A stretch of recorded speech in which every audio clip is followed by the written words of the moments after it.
sempre.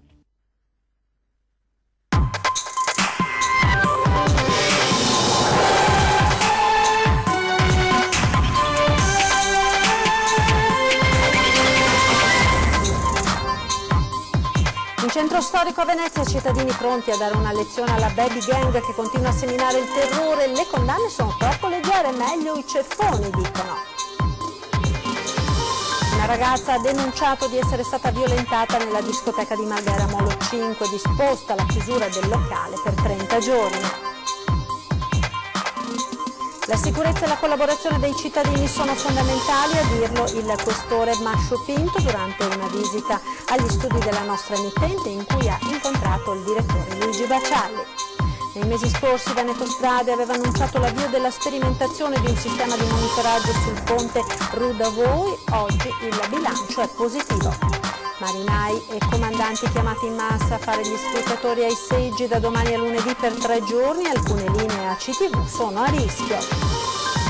L'artista Bansky fa parlare di sé. Dopo la cacciata da Piazza San Marco c'è stato l'invito del sindaco in municipio, mentre lui conferma che l'ultima opera è sua.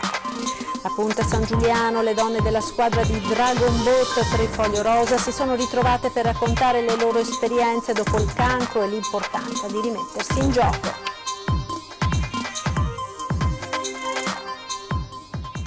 Buonasera, ben ritrovati con l'edizione veneziana dei nostri telegiornali. In primo piano ancora la baby gang che è tornata a colpire in centro storico a Venezia, e proprio in centro storico a Venezia i cittadini sono pronti a dare una lezione alla banda di bulli che continua a seminare il terrore, a quanto pare per noia. Le condanne sono troppo leggere, meglio i ceffoni, dicono. Intanto le indagini continuano, si cercano testimoni e immagini di telecamere. Sentiamo.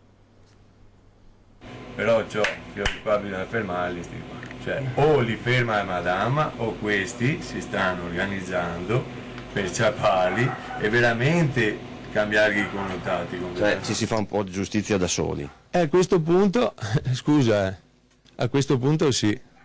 Arrivati a questo punto gli adulti si stanno muovendo abbastanza velocemente.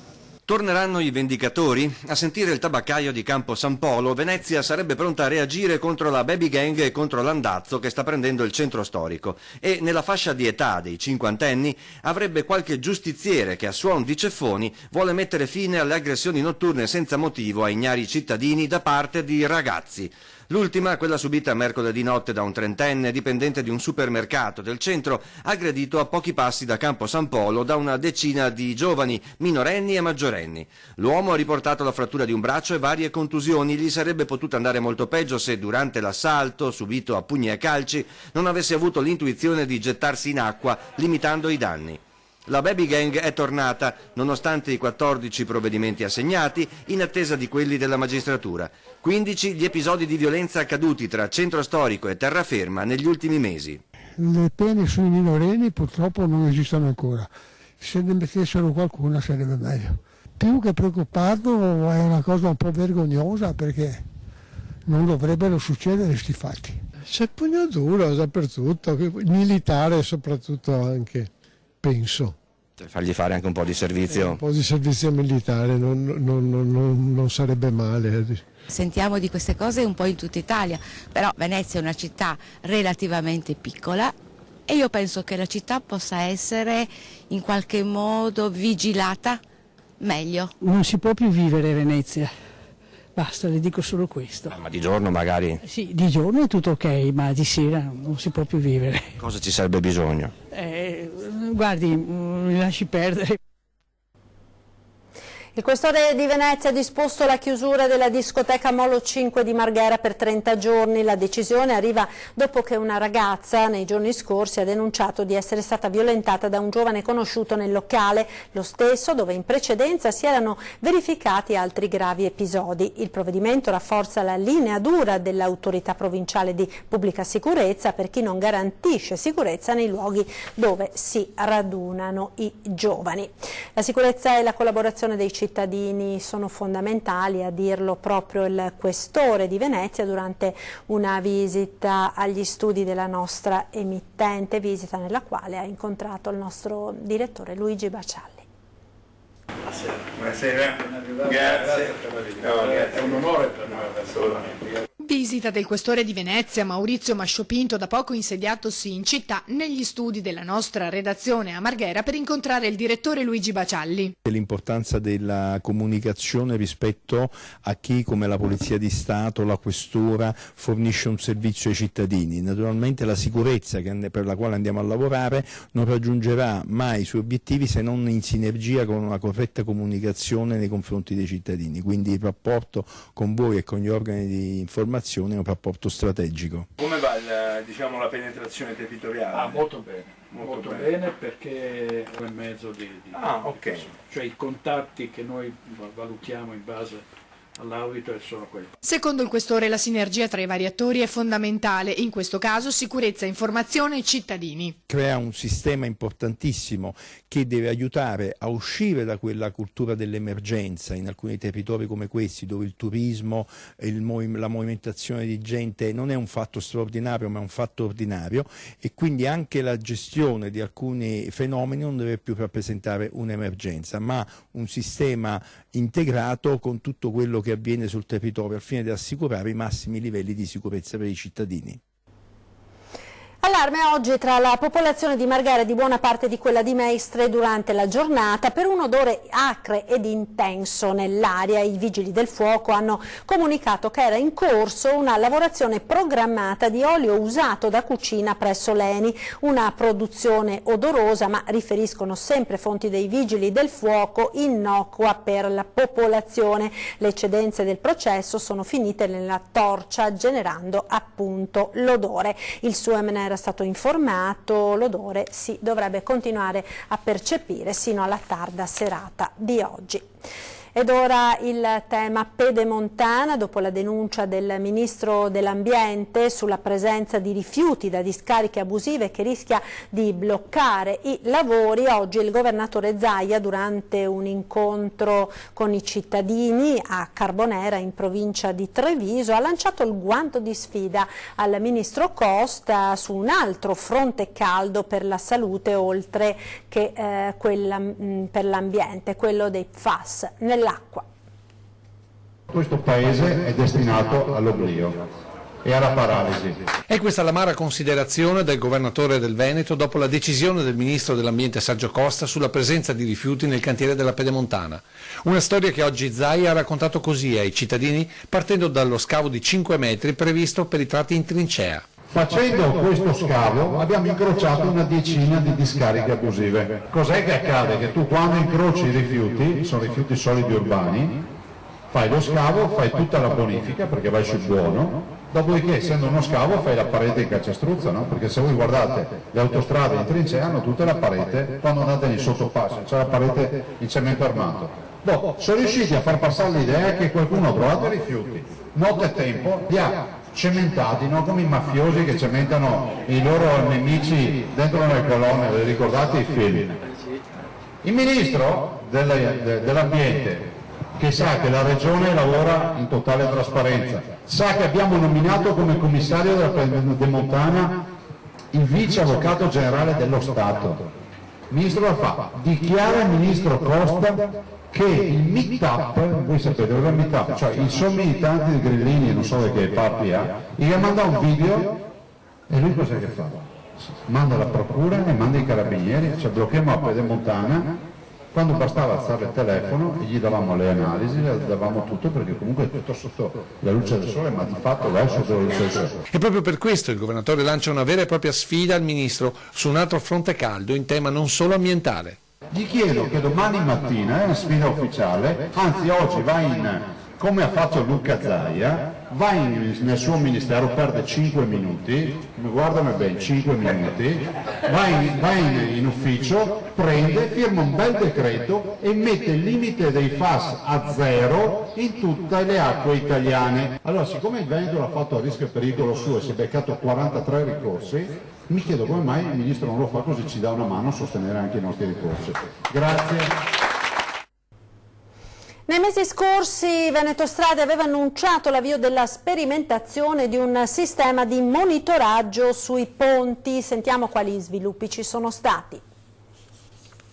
Nei mesi scorsi ha preso il via in fase sperimentale il nuovo sistema di monitoraggio dei ponti sulle strade del Veneto, ideato da una start-up trevigiana che l'ha proposto a Veneto Strade e che ha deciso di utilizzarlo sul ponte Rudavoi tra Cortina e Misurina, banco di prova ideale per capire se il sistema sia realmente efficace. È un ponte importante, poi perché è un ponte che ha 3 campate, 2 campate da 40 metri, la campata centrale da 100 metri, quindi è, diciamo, un signor ponte, ecco. E abbiamo messo i sensori, lunedì scorso abbiamo fatto le prove di carico, i sensori e contemporaneamente leggevamo con strumenti topografici e con i sensori montati. I sensori hanno dato esito positivo, nel senso che hanno misurato gli stessi abbassamenti che sono stati misurati con gli strumenti topografici, quindi vuol dire che funzionano. Il monitoraggio durerà 6 mesi. Se funzionano bene, estenderemo progressivamente il sistema a tutti i ponti che abbiamo in gestione, che sono 550 tra pianura e montagna, quindi sono tanti, però faremo un lavoro progressivo. Una volta ultimato vuol dire che noi avremo tutti i ponti sotto controllo e ogni 15 minuti avremo i dati di tutti i ponti, quindi è un sistema che di sicurezza direi che è addirittura eccessivo, insomma, ecco. Il tutto a costo contenuto. È costato 34.000 euro tra sensori e prove di carico che costano 11.000 euro, quindi costano. Noi facciamo conto che per gli altri ponti che abbiamo sia un costo molto inferiore, perché sono ponti più piccoli, con travate semplicemente appoggiate, quindi molto più semplici, vi occorreranno 3-4 sensori per ponte e non 15 come questo.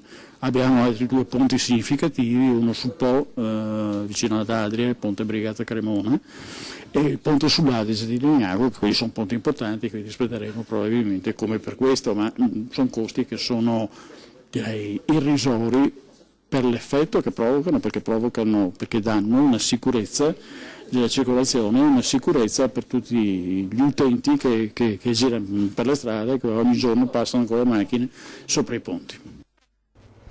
Da domani a lunedì tagliate alcune linee della navigazione della CTV, possibili disagi per i cittadini, sentiamo perché nel prossimo servizio. Marinai e comandanti chiamati in massa a fare gli scrutatori ai seggi. Per questo motivo, da domani a lunedì per 3 giorni, alcune linee ACTV di navigazione sono a rischio. Come succede puntualmente a Venezia, in concomitanza di ogni tornata elettorale, anche questa volta, in occasione delle elezioni europee, si preannunciano disagi nei collegamenti in città. Alcune linee verranno soppresse perché ACTV non ha abbastanza personale per garantire i servizi ordinari.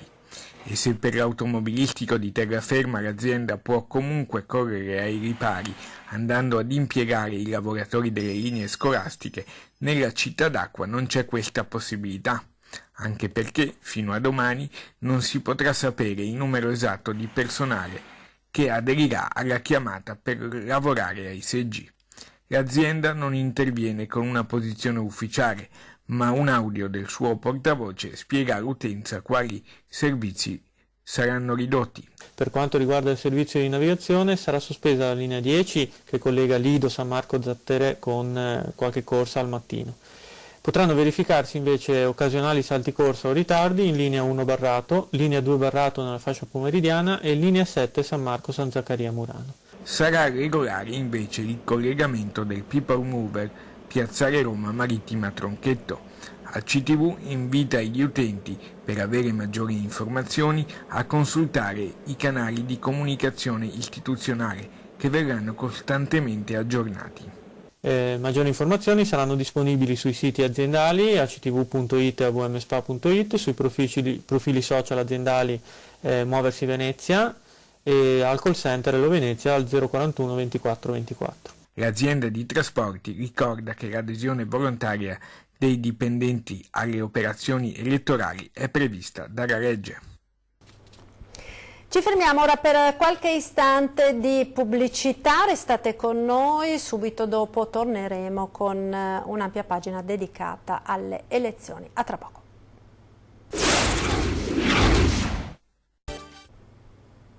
Eccoci nuovamente in studio con l'edizione veneziana dei nostri telegiornali. Elezioni comunali, anche Noale supera i 15.000 abitanti, quindi se domenica dalle urne non uscisse il nome del sindaco si dovrebbe andare al ballottaggio dopo 2 settimane. Sentiamo quindi le ultime dichiarazioni dei 3 candidati, sostenuti in tutto da 9 liste.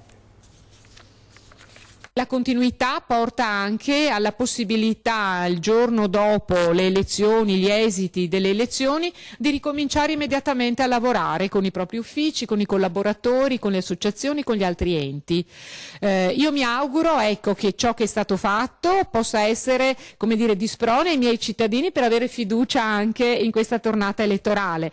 Da parte mia tutto l'entusiasmo, la passione che ci ho messo finora, garantisco di metterne altrettanta nei prossimi 5 anni. Noale ha bisogno di un rilancio, però ha bisogno di un rilancio a 360 gradi, non si può più ragionare per compartimenti stagni, occorre verificare anche la viabilità esterna, la viabilità delle frazioni, lo stato delle strade e sicuramente il decoro del centro urbano.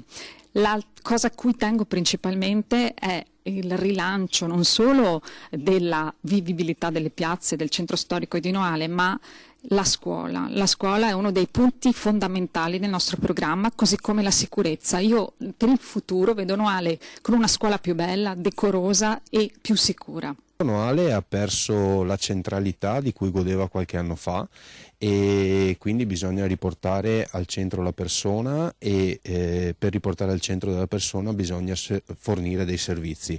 Per fornire questi servizi noi pensiamo che bisogna puntare appunto sulla scuola, quindi il plesso unico scolastico, bisogna passare per l'ospedale, passando per i servizi alla terza età, i servizi sanitari di un ospedale pubblico e forte e i servizi del trasporto, una rimodulazione di quella che è la viabilità. Olimpiadi 2026, ad un mese esatto dall'annuncio ufficiale sulla città che ospiterà l'evento, la Commissione di valutazione del CIO pubblica il report su Cortina, Milano e Stoccolma e la candidatura veneto-lombarda è quasi sul traguardo della vittoria.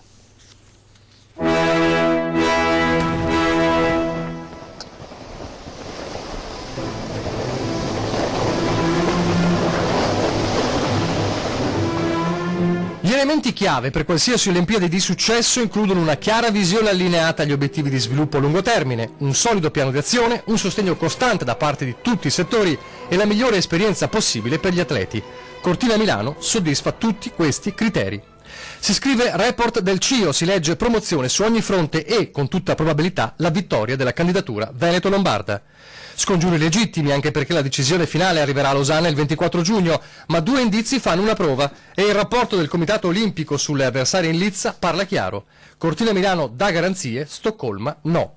In queste ore la pubblicazione della commissione di valutazione guidata da Octavian Morario che tra il 2 e il 6 aprile visitò la nostra regione. It's not very difficult to see that there's a lot of interest here, a lot of support, a very warm welcome. 47 pagine su Cortina Milano e diversi punti chiave. Primo, il sostegno.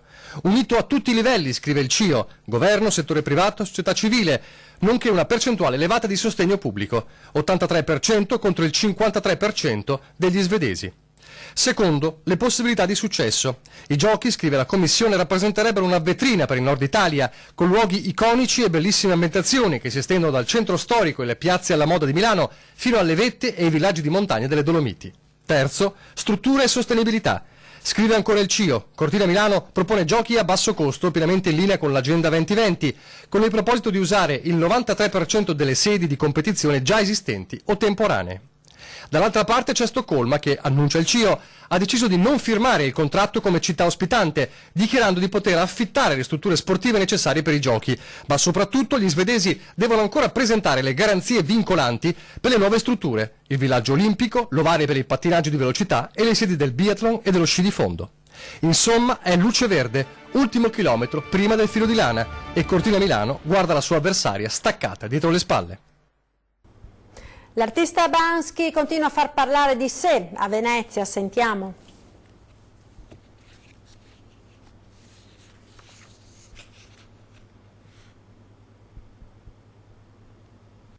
Banksy arriva a Venezia, Banksy viene allontanato da Piazza San Marco, Banksy viene invitato dal sindaco in municipio. In attesa di questo incontro ufficiale emerge che il graffito comparso a San Pantalon una settimana fa, intitolato Naufrago bambino, con un piccolo profugo ritratto con il giubbotto salvagente e in mano un fumogeno, è opera sua. Continua a far discutere invece quanto gli sarebbe capitato durante l'esposizione non autorizzata in Piazza San Marco dell'installazione mobile intitolata Venice in Oil, un quadro scomposto raffigurante una grande nave da crociera. Sono intervenuti i vigili per verificare che fosse autorizzato, non lo era e lo hanno invitato ad andarsene. Giusto allontanare un artista da una città come Venezia o si poteva essere più tolleranti?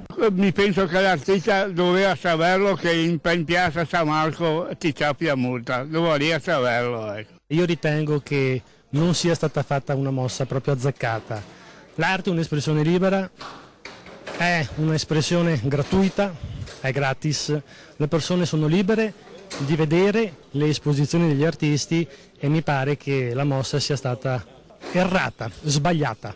Diciamo che alla provocazione si è risposto in modo ottuso, mettiamola così, secondo me. Non c'è spazio per le provocazioni, mi pare di capire.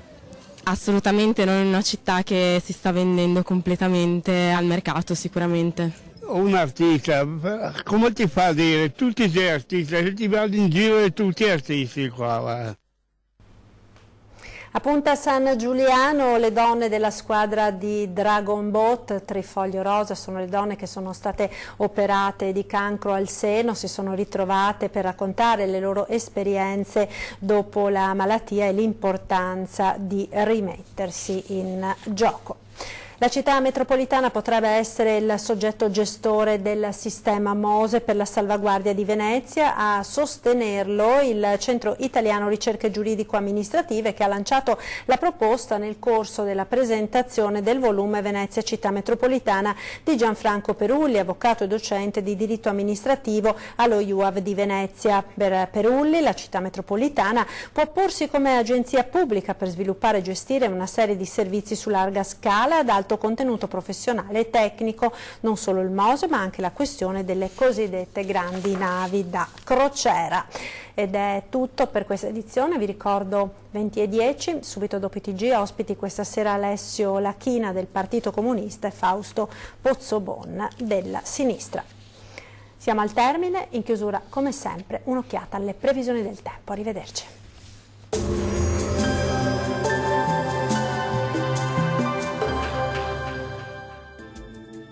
Ben ritrovati al meteo. Nella giornata di sabato 25 maggio il tempo risulterà lievemente instabile in alcuni settori delle nostre regioni, ma diamo uno sguardo più approfondito con l'aiuto della grafica. Sul Veneto il cielo sarà a tratti coperto con qualche rovescio sul Bellunese e sui settori più occidentali. Altrove invece si manterrà in genere più asciutto. Temperature minime tra 12 e 15 gradi, massime gradevoli tra 19 e 23 gradi. Spostiamoci ora sul Friuli Venezia Giulia, dove il tempo sarà in genere buono con ampio soleggiamento, salvo per qualche annuvolamento entro la serata sui monti dell'Udinese, anche con dei piovaschi. Temperature minime tra 13 e 17 gradi, massime comprese invece tra 19 e 22 gradi. Uno sguardo infine alla situazione del Trentino Alto Adige, dove il tempo sarà invece spiccatamente instabile, con temporali un po' dappertutto e localmente anche di forte intensità. Temperature minime tra 13 e 14 gradi, massime oscillanti invece tra 19 e 21 gradi. Dalle meteo di Antenna 3 per ora è tutto, io vi do appuntamento al prossimo aggiornamento. Arrivederci.